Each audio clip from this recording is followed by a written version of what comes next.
वो sugar, BP, thyroid, psoriasis, गठिया, heart, ये सब में काम करेगी।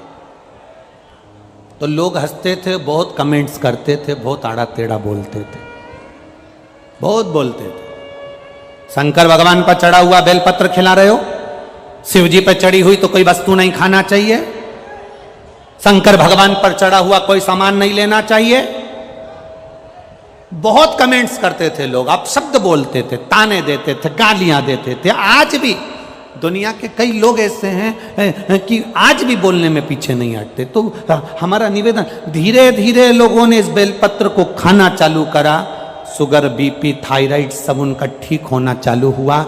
तो फिर साइंस के लोगों ने भी रिसर्च करा कि इस बेलपत्री में ऐसा क्या है जिससे लोगों की शुगर, बीपी, थायराइड, सोराइसिस सब ठीक हो रहा है।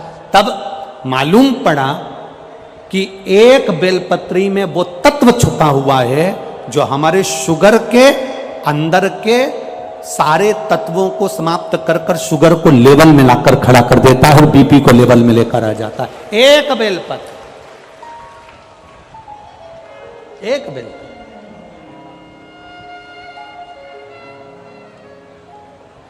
इसलिए शिव पर चढ़ी हुई बेलपत्र, एक बाणासुर एक बेलपत्र शंकर भगवान को समर्पित कर रहा है, बाणासुर एक बेलपत्र शिव जी को समर्पित करता है। उसके भीतर के भाव को शुद्ध करने के लिए, उसके भीतर के भाव को आनंदित करने के लिए एक बेलपत्र बाणासुर शंकर भगवान को दे रहा है, एक बेलपत्र।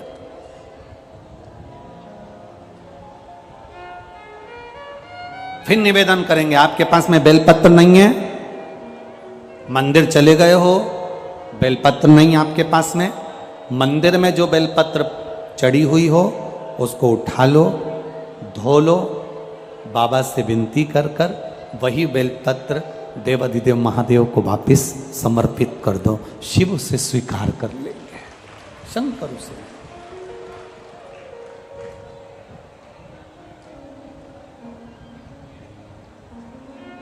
शिव से स्वीकार कर ले, शंकर से। और फिर अच्छे से सुनिएगा, अगर मान लो बेलपत्र भी नहीं है, मान लो बेलपत्र भी नहीं है, कोई पुष्प भी नहीं है, चढ़ाने के लिए एक लोटा जल भी नहीं है,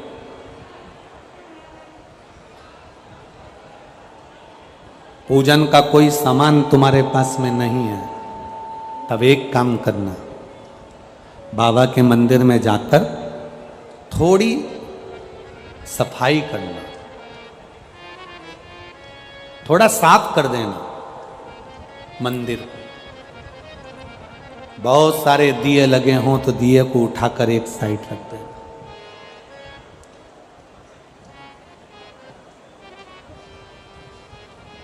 मोहल्ले की 50 माताएं अगर पशुपतिनाथ का व्रत कर रही हैं तो मोहल्ले की 1-2 माता ऐसी हो जो पशुपति व्रत करने के लिए अगर माताएं मंदिर के अंदर आती हैं तो तुम 2-3 बर्तन मंदिर के अंदर रखो।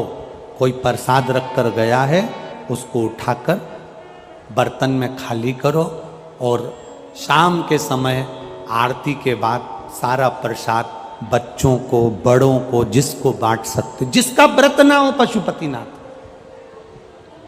कोई अगर पशुपतिनाथ का व्रत कर कर गई है, प्रसाद मंदिर में रखकर चली गई है, दिए मंदिर में रखकर चली गई है, फिर निवेदन करूंगा। एक पत्र किसी बेटी ने लिखा है कि मैं बड़ी दुखी हूं, मुझे बहुत कष्ट है और मैं अपनी कष्ट की जिंदगी जी रही हूं। मैं उस बेटी से निवेदन करूंगा, बेटा किसी के सामने जाकर हाथ मत फैलाना।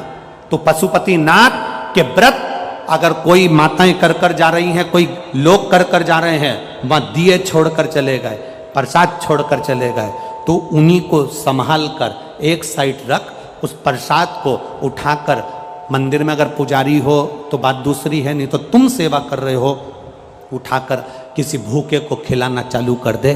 तुझे जो पुण्य मिलेगा तो दूसरी बार कथा में मिलेगी तो ये कहेगी कि मेरे को बाबा ने भंडार भर कर दे दिया। नहीं है तुम्हारे पास में बेलपत्र, नहीं है तुम्हारे पास में जल, नहीं है तुम्हारे पास में चावल, नहीं है तुम्हारे पास में एक लोटा पानी, मत चढ़ाओ, आप बाबा के मंदिर की चाकरी करो। मेरे भोले तेरी नौकरी सबसे बढ़िया है, सबसे खरी, तेरे दरवाजे की चाकरी सबसे बढ़िया है, सबसे खरी। का जब गुल खिला तब जा कर के ये दर मिला, तेरी किस्मत का जब गुल खिला तब जा कर के ये दर मिला, मिल गई मुझको चौखट तेरी सबसे बढ़िया है, सबसे खरी, भोले बाबा तेरी नौकरी सबसे बढ़िया है, सबसे खरी। जब से तेरा गुलाम हो गया, किसके गुलाम? महादेव के।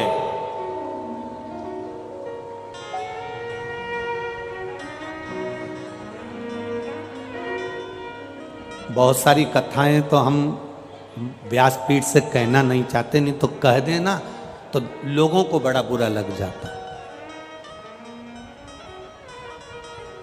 दुनिया के लोगों को तुरंत काली मिर्ची तुरंत लग जाती।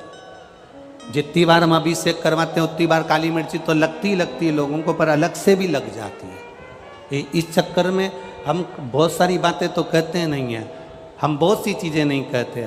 हम इतना जरूर कहना चाहेंगे, आप दूसरे का झंडा उठाकर चलते हो, दूसरे की जय जयकार कर कर चलते हो, दूसरे की गुलामी कर कर चलते हो, एक बार मेरे महादेव की कावड़ उठाकर उसका जय जयकार कर कर उसकी गुलामी कर कर देखना। एक बार उसकी गुलामी कर कर देखो। दूसरे की गुलामी करोगे, उसको पद मिल गया, प्रतिष्ठा मिल गई, तुम्हें 5 मिनट में भूल जाएगा। कौन? ऐसे ढेर आते हैं, कौन? हम नहीं पहचानते हैं। जब तक पद प्रतिष्ठा नहीं तब तक जानेंगे। पद प्रतिष्ठा मिली गया। पर मेरा महादेव जल चढ़ाने वाले को, मेरा महादेव सेवा करने वाले को कभी नहीं भूलता, उसको गले से लगा लेता है और जिंदगी सवार देता है। वो मेरा महादेव है। जब से तेरा गुलाम हो गया, तब से मेरा भी नाम हो गया। जब से तेरा गुलाम हो गया, तब से मेरा भी नाम हो गया। जिस भूमि पर कुबेरेश्वर धाम है, जिस भूमि पर कुबेर बाबा का यह मंदिर है, जिस भूमि पर कुबेरेश्वर धाम का कंकर शंकर है, ये कुबेरेश्वर धाम सीहोर का जंगल के अंदर था। कोई नहीं जाता था, अंधेरा हो जाता था, वहां कोई पहुंचता नहीं था, गाड़ियां भी नहीं जाती थी, क्योंकि मेन रोड से, हाईवे से अंदर कौन जाता।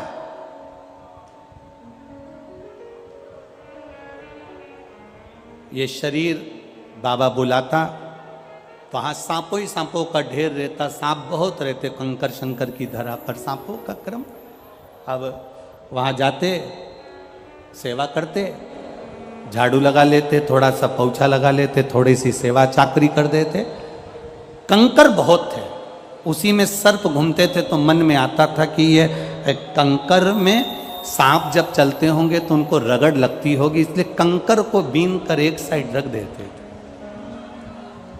पर सांपों का भी काम ऐसा था कि वो कंकर में जाकर प्रवेश करते थे। बड़ी विचित्र था।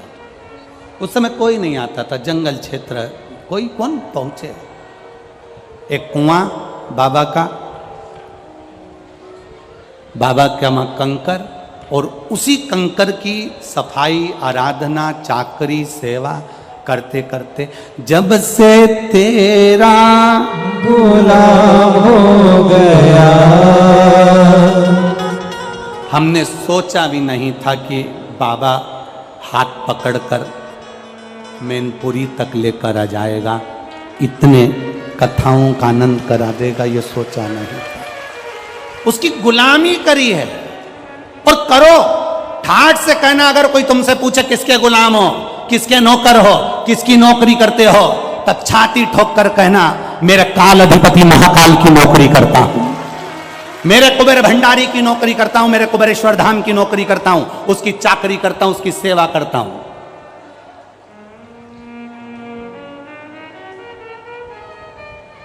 कोई पद है तुम्हारे पास में?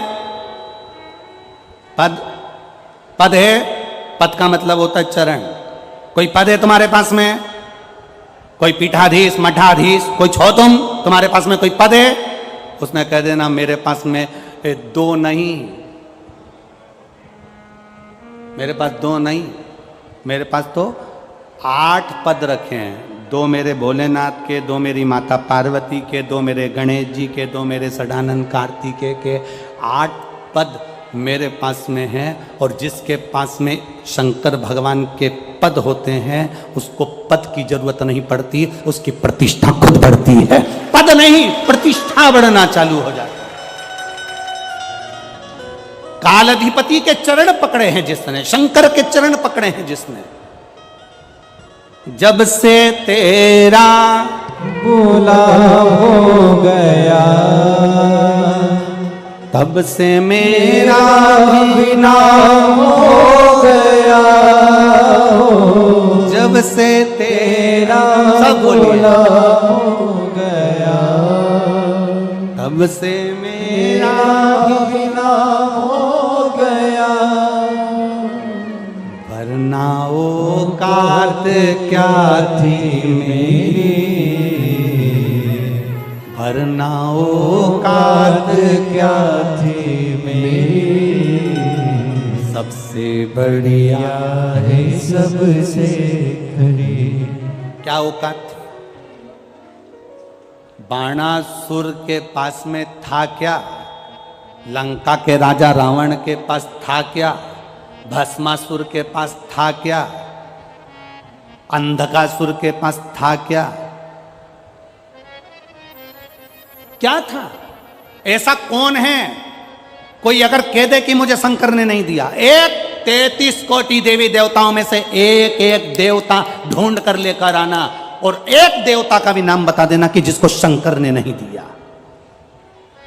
जिसको शिव ने नहीं दिया।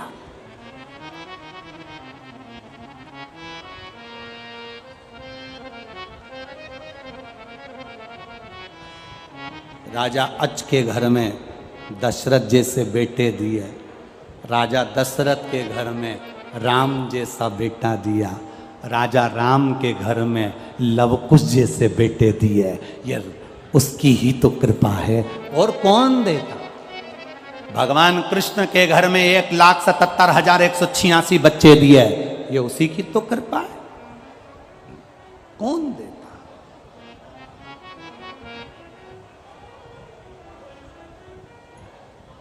कितना एक लाइन आरती की आप लोग गाते हो ना, माँ,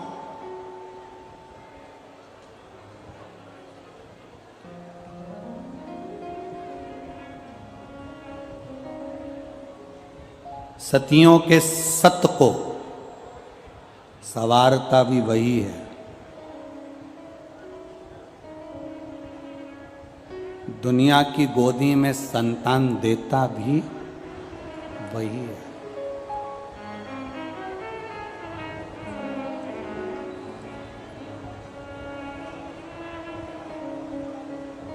सब कुछ दिया उसने।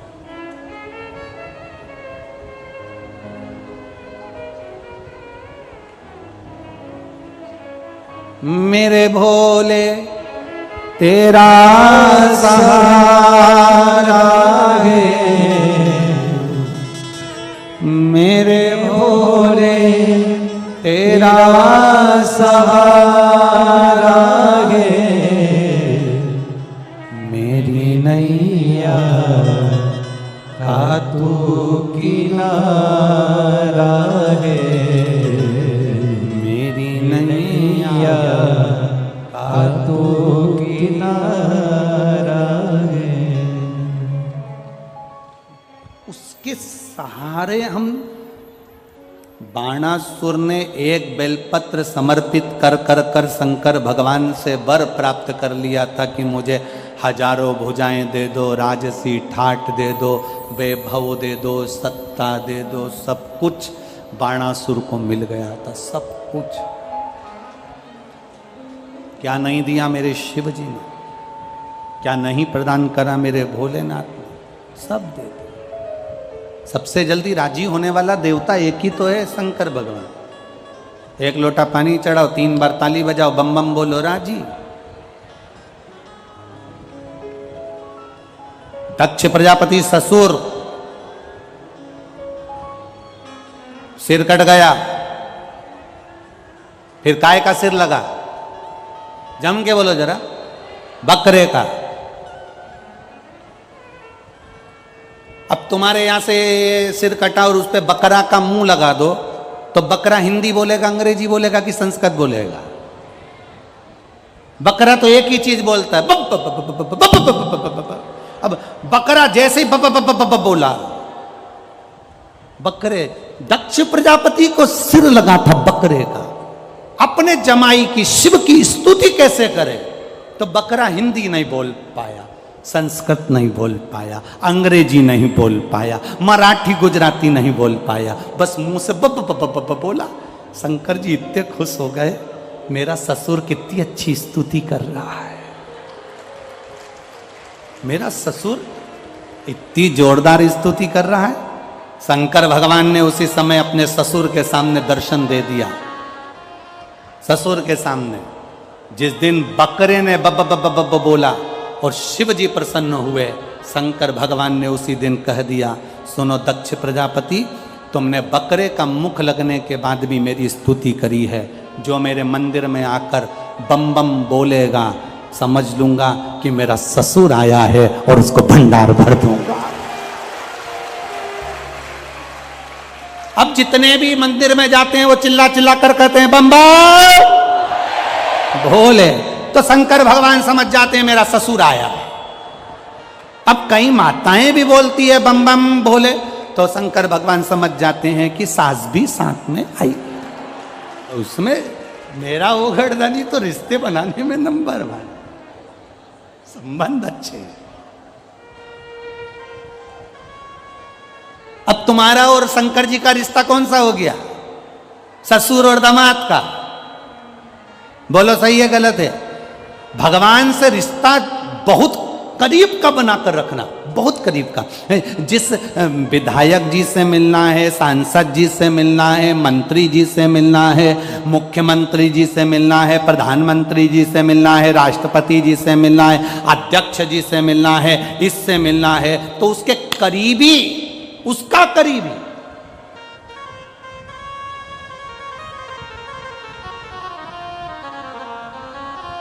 तुम जाओ किसी के यहाँ, मंत्री संतरी कलंतरी के यहाँ पहुंचो और जाकर कहो, अंदर जाकर बोल दो भेरू सिंह आया है।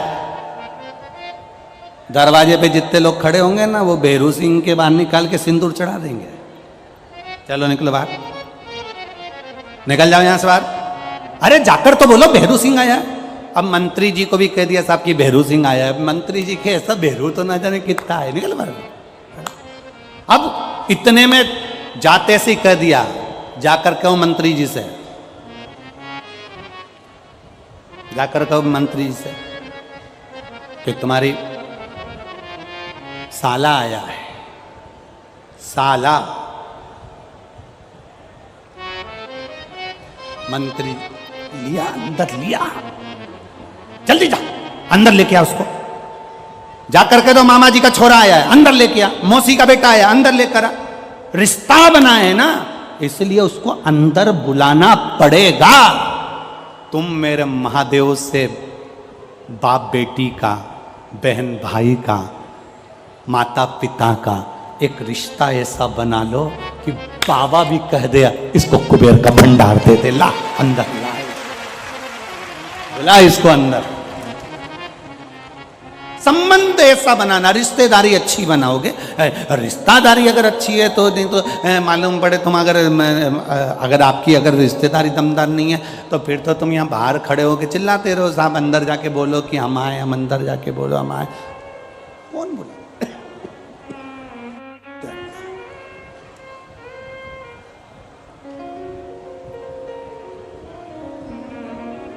उससे संबंध अच्छे बने। जब संबंध अच्छे बनेंगे तो वो साथ है। संबंध अच्छे। बाणासुर ने शिव जी की आराधना कर कर भगवान शंकर को साधा है। तब शिव महापुराण की कथा कहती है कि बाणासुर तप कौन सा करता है? एक बेलपत्र अगर शंकर भगवान के मंदिर में समर्पित कर रहे हैं, ये तप साधना ही है। भगवान शिव को हाथ जोड़कर नमन कर रहे हैं इस कलिकाल में, यह तप साधना ही है। किसी भूखे को भोजन करा रहे हैं, यह तप साधना है। किसी प्यासे को पानी पिला रहे हैं, यह तप साधना है। किसी के बीमारी में हमने उसको औषधि दिला दी, यह तप साधना है। कोई पढ़ना चाहता है, उसकी एजुकेशन के लिए हमने थोड़ा खर्च कर दिया, ये तप साधना है। ये तप साधना व्यक्ति के जीवन की एक आनंदमय साधना, आनंदमय साधना।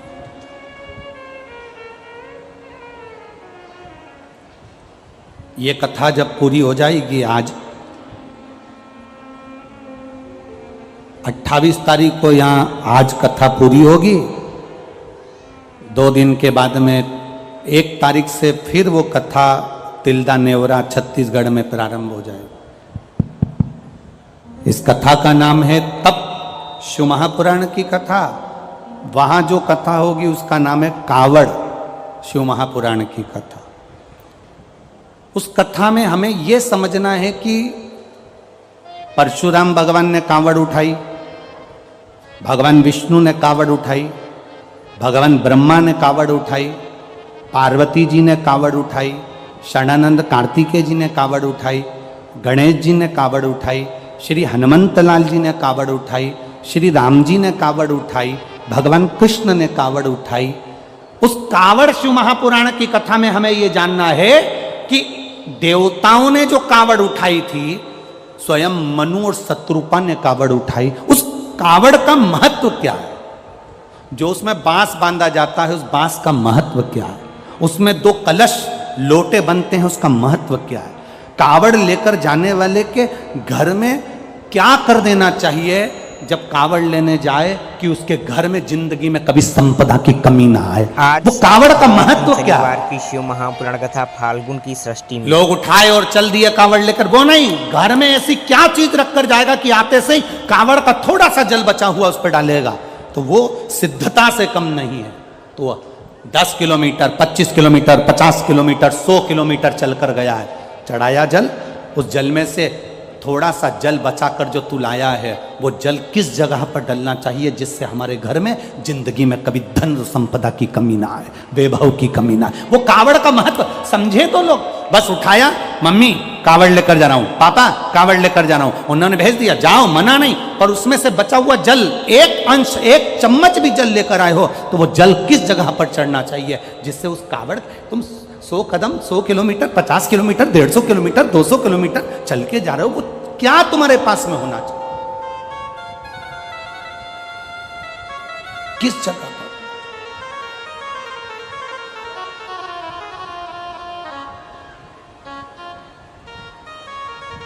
गणेश जी की धर्मपत्नी रिद्धि ने अपने पिता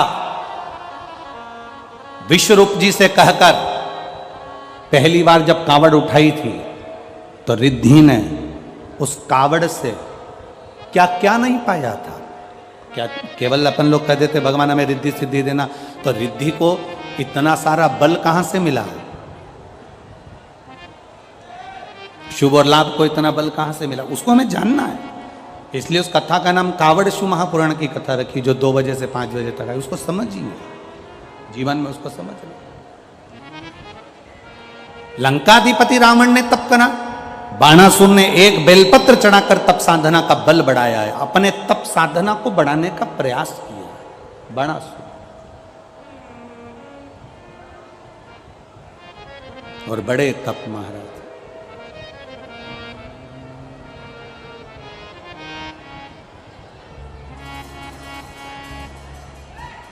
मैं तो बैठी थी गंगा किनारे, मैं तो बैठी थी गंगा किनारे,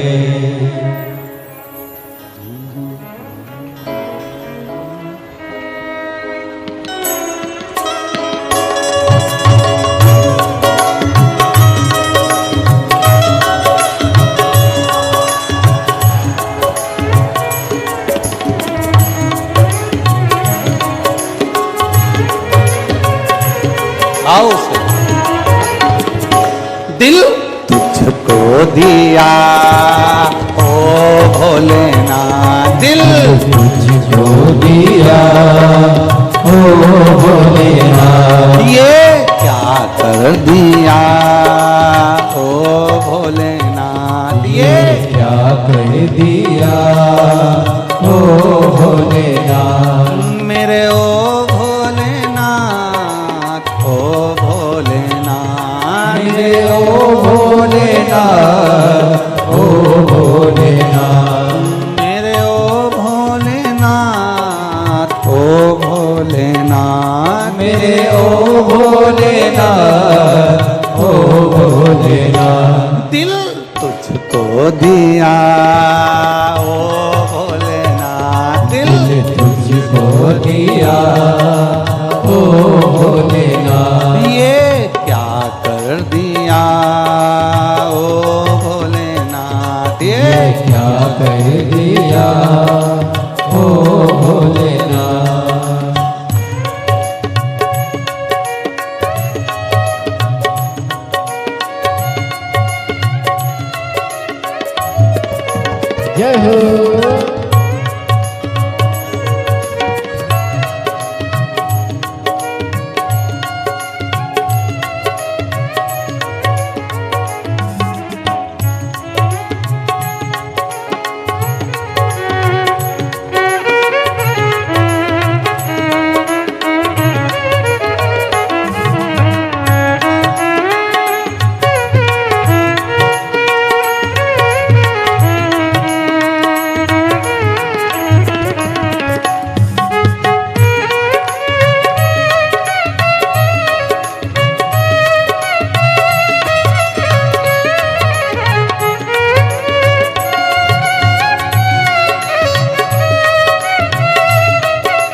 बोले शंभू।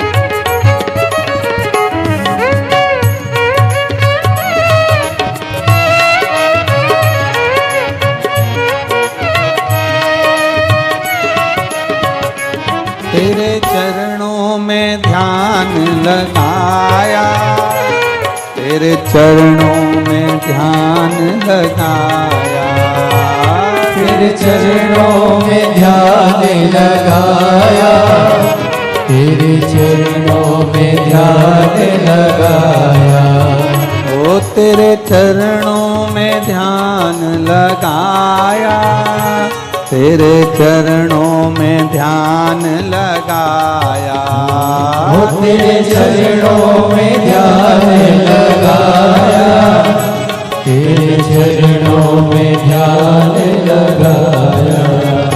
मुझे अपना लिया ओ भोलेनाथ, मुझे अपना लिया ओ भोलेनाथ। दिल तुझको दिया ओ भोलेनाथ, दिल तुझको दिया ओ भोलेनाथ। मेरे ओ भोलेनाथ, ओ भोलेनाथ, मेरे ओ भोलेनाथ, ओ भोलेनाथ। मेरे ओ भोलेनाथ, ओ भोलेनाथ, मेरे ओ भोलेनाथ, ओ भोलेनाथ। दिल तुझको दिया ओ भोलेनाथ, दिल तुझको दिया ओ भोलेनाथ। ये क्या कर दिया ओ भोलेनाथ, ये क्या कर दिया ओ भोलेनाथ।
देखिए इस भजन में कितने भक्त तालियां बजा रहे हैं गुरुदेव के साथ।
गंगा किनारे, मैं तो बैठी थी गंगा किनारे, मैं तो बैठी थी गंगा किनारे, मैं तो बैठी थी गंगा किनारे, मैं तो बैठी थी गंगा किनारे, मैं तो बैठी थी गंगा किनारे, मैं तो बैठी थी गंगा किनारे, मैं तो बैठी थी गंगा किनारे, आके दर्शन दिया ओ भोलेनाथ, आके दर्शन दिया ओ भोलेनाथ, दिल तुझको दिया ओ भोलेनाथ, दिल तुझको दिया ओ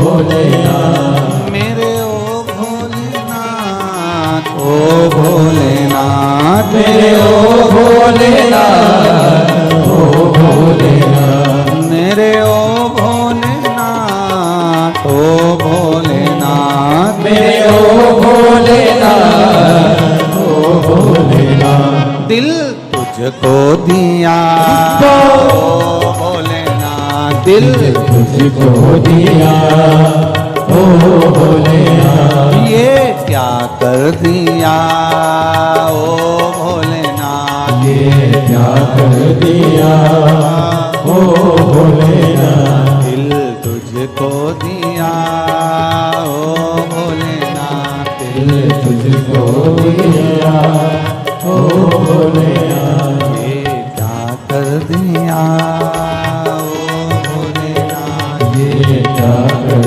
दिया ओ भोलेनाथ, हार हार महादेव है। अपने स्थान पर बैठकर जहां जगह मिल जाए वहां बैठ जाओ। आज कथा का विराम दिवस है। बाबा से दिल से अपने मन की बात भगवान देवाधिदेव महादेव से कहना।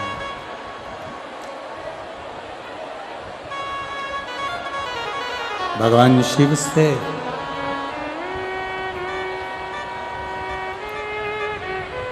कथा के इस पंडाल में बैठकर जितने लोग आस्था चैनल के माध्यम से घर पर कथा सुन रहे हैं वो, जितने मोबाइल पर कथा सुन रहे हैं वो, और जितने इस पंडाल में जहाँ तहाँ जहाँ आपको जगह मिली है वहाँ बैठकर बाबा देवाधिदेव महादेव से प्रार्थना करना, दिल से बाबा से विनती करना। शिव महापुराण के मूल आनंदमय मंत्र का स्मरण करिएगा, हृदय से बाबा के मंत्र का जाप करिएगा। शंभु श्री शिवाय नमस्तुभ्यं, श्री शिवाय नमस्तुभ्यं, श्री शिवाय नमस्तुभ्यं, श्री शिवाय नमस्तुभ्यं, श्री शिवाय नमस्तुभ्यं, भोला सब दुख काटो मारा, ओ भोला सब दुख काटो मारा, शिव शंकर जपो तेरी माला, भोले बाबा जपो तेरी माला, भोला सब दुख काटो मारा, ओ भोला सब दुख काटो मारा।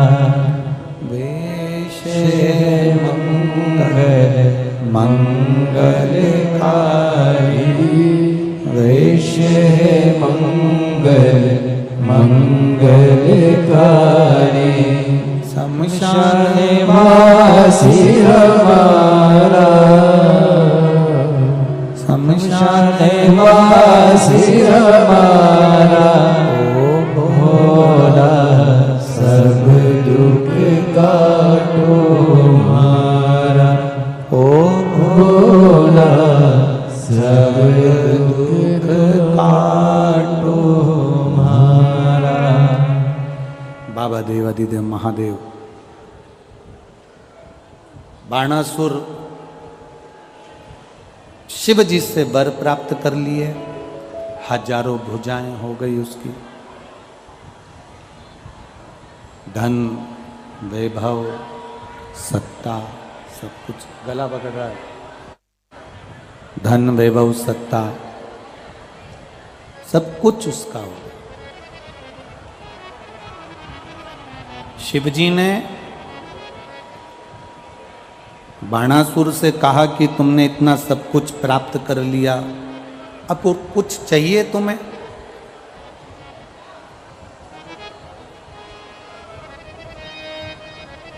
बाणासुर कहते हैं बस इतना सा और कृपा कर दो, एक दया और कर दीजिए।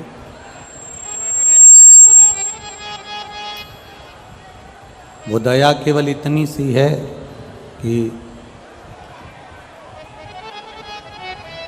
जब मैं आपको युद्ध के लिए याद करूं और मेरा कहीं पर अगर युद्ध चल रहा हो,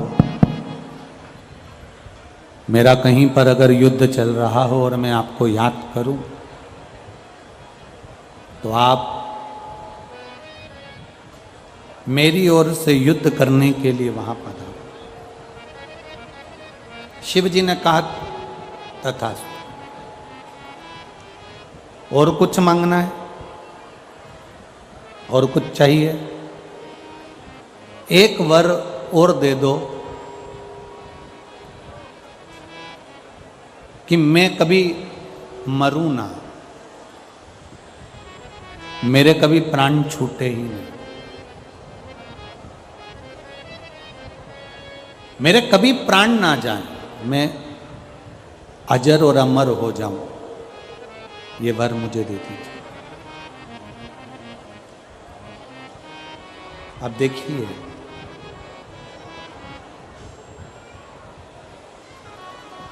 सारी दुनिया में केवल एक मृत्यु सत्य है, संपूर्ण दुनिया में केवल एक मृत्यु की सत्यता है।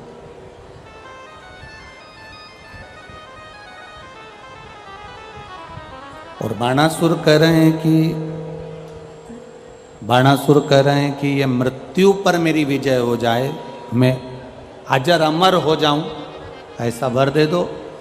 शिव जी ने कहा ये तो नहीं हो सकता कि तू मरेगा नहीं, और कुछ अगर मांगना हो तो तू मांग सकता है, और कुछ अगर तेरी मर्जी हो तो तू मांग।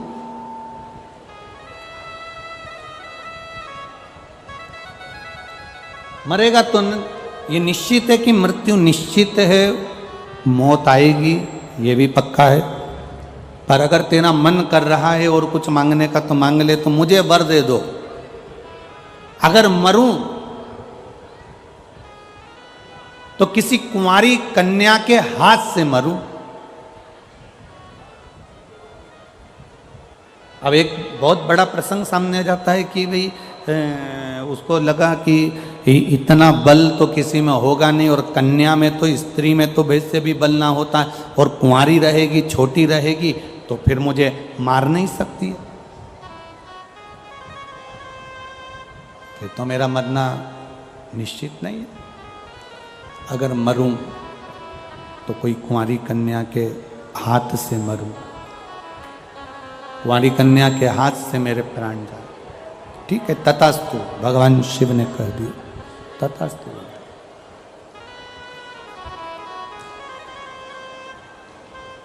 जब व्यक्ति के पास में बहुत सारा वैभव आ जाता है, जैसे बाणासुर के पास में शंभु शंभु शंभु बाणासुर के पास में जैसे बहुत सारे हाथ आ गए, थोड़ा डीले कम कर दो। बाणासुर के पास में बहुत सारे हाथ आ गए। अब इतने सारे हाथ आ गए कि दुनिया के लोगों को मालूम पड़ गया कि यहाँ पर इसके बहुत सारे हाथ हैं, तो कोई लड़ना ही नहीं चाहता, कोई झगड़ा ही नहीं करना चाहता। अब इसने जाकर भगवान शिव जी से कहा, भोलेनाथ जी मेरे इतने सारे हाथ आपने दे दिए, बाणासुर कह रहा है मेरे सहस्त्र हाथ आ गए, इतने हाथ आ गए, अब मुझसे कोई युद्ध नहीं लड़ता, इसलिए भोलेनाथ जी मेरा मन करता है कि मैं आपसे युद्ध लड़ूं। अब जिसने दिया, जिसने प्रदान किया, अब उससे युद्ध लड़ने के लिए जा।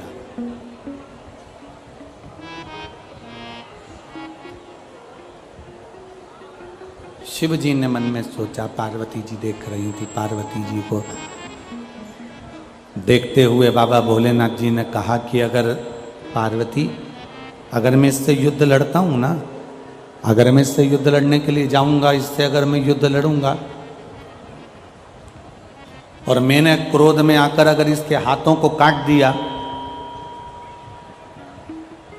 तो दुनिया के लोग कहेंगे कि महादेव ही ने वर दिया था और महादेव ने हाथ काट दिए। शिव जी ने वर दिया और शंकर भगवान ने काट दिया, तो ये तो दुनिया के लोग मुझ पर हंसेंगे।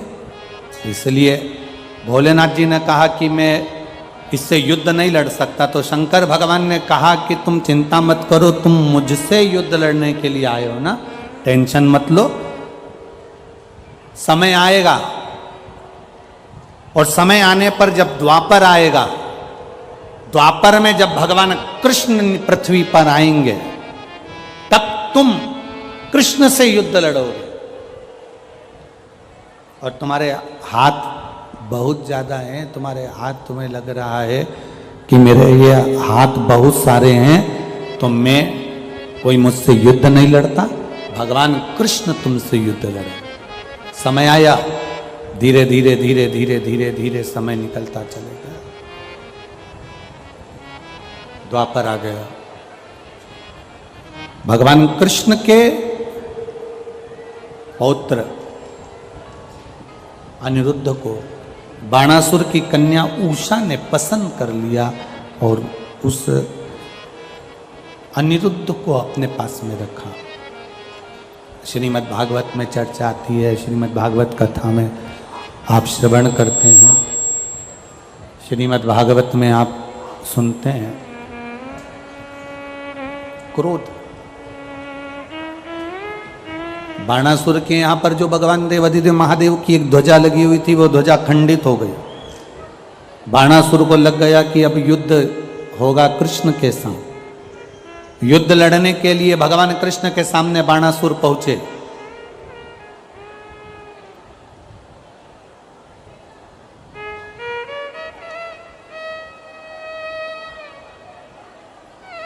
अब इधर बाणासुर है, बाणासुर ने आवाज लगाकर शंकर भगवान को बुलाया कि मेरी तरफ से युद्ध लड़ने के लिए आप भी आओ।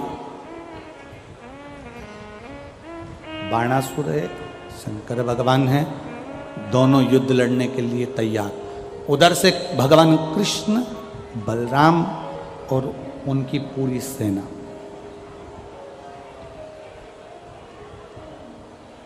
भगवान शिव जी ने भगवान कृष्ण को देखा और भगवान कृष्ण ने भगवान शंकर को देखकर दोनों एक दूसरे को प्रणाम कर रहे हैं। कृष्ण देवाधिदेव महादेव को प्रणाम कर रहे हैं और महादेव भगवान कृष्ण को प्रणाम कर रहे हैं। दोनों एक दूसरे को प्रणाम कर रहे हैं, दोनों।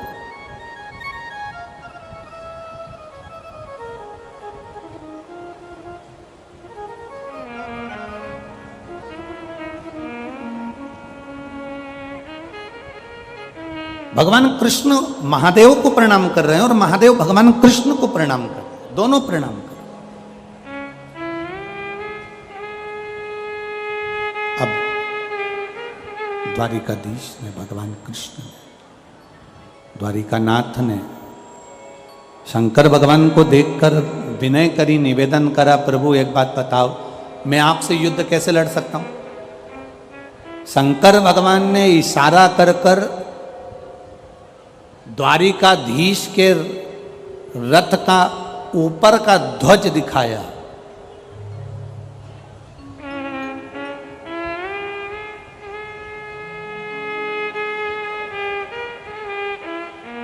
जिस ध्वज पर आगे के ओर श्री हनुमंत लाल जी विराजमान थे।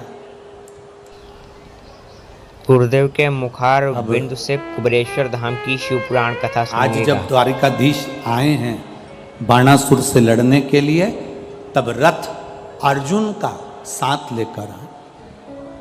उस रथ पर हनुमान जी विराजमान थे। शिव जी ने इशारा करा हनुमान जी की ओर।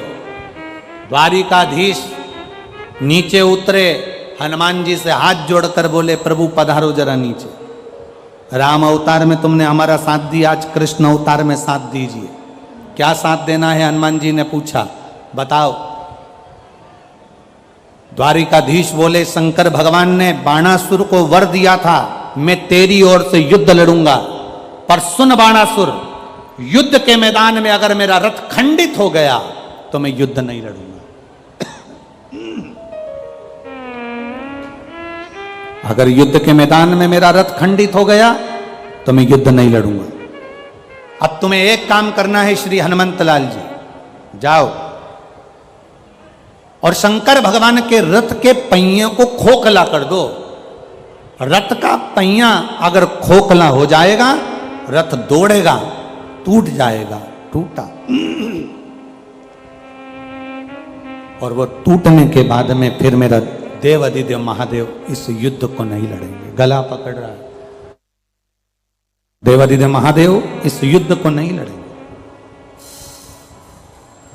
आप करो ये प्रयास। हनुमान जी महाराज एक भंवर का रूप धरकर चले और भंवर का रूप रखकर हनुमान जी महाराज पहुंचे जहां पर रथ के पहिए में कीला लगता है। उस कीले की जगह से रथ के पहिए के अंदर प्रवेश कर गए। पहिए के अंदर प्रवेश करे, पहिए को हनुमान जी महाराज ने खोखला कर दिया। जैसे ही बाणासुर ने कहा आक्रमण, रथ दौड़ा। शंकर भगवान का जैसे ही रथ दौड़ा, दौड़ते से ही शिवजी के रथ के भागते ही पहिया टूट गया। टूट गया तो भोलेनाथ जी ने कहा मैं युद्ध नहीं लड़ सकता, अब तुम युद्ध लड़ो। बाणासुर ने युद्ध लड़ना प्रारंभ करा। द्वारिकाधीश ने जिस हाथों का इसको अहंकार था, उस बाणासुर के हाथों को काट काट कर मेरे द्वारिकानाथ ने टुकड़े टुकड़े कर कर जमीन पर फेंक दिए।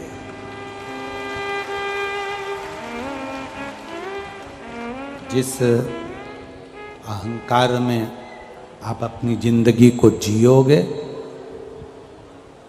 जिस अभिमान में, जिस चीज का तुमको घमंड होगा, जिस चीज का तुमको अहंकार होगा, वो सबसे पहले खींची जाती है, सबसे पहले छीनी जाती है। अब व्यक्ति को अहंकार, ये काया पाने के बाद सबसे ज्यादा व्यक्ति को अहंकार जिस जिस चीज का आता है वो चीज उससे छुड़ा ली जाती है। इन दांतों को अहंकार रहता है, मैं काट लूंगा, मैं खा जाऊंगा, मैं काट लूंगा, खा जाऊंगा। मरने से पहले सबसे पहले यही निकल के सोफा सेट बाहर हो जाता। काया का अहंकार रहता है, मैं कितनी सुंदर, दिन भर दर्पण और सुंदर। मरने से पहले ये काया भी बेकार हो जाती है। बाल का अहंकार होता है तो सीवर वाले महाराज के भी चले गए।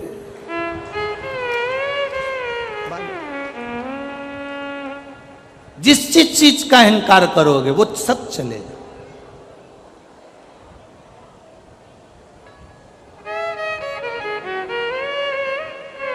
धन का अहंकार करा, धन चले गया। सत्ता का अगर अहंकार करोगे, सत्ता चली जाएगी। वैभव का यदि अभिमान करोगे तो वैभव चले जाएगा। और अगर तुम धन का अहंकार करोगे तो वो धन भी तुम्हारे पास से चला जाएगा। ये अभिमान तुम्हारे पास में अगर है तो वो परमात्मा को आने में नहीं, परमात्मा को आने ही नहीं देता। अहम। बाणासुर को अहंकार था अपनी भुजाओं का, बाणासुर को अहंकार था अपने हाथों का। भगवान ने सबसे पहले हाथों को काट दिया। सुदर्शन उठाया मेरे द्वारिकाधीश ने, और सुदर्शन उठाकर द्वारकानाथ बाणासुर का शीश काटने वाले थे तो शंकर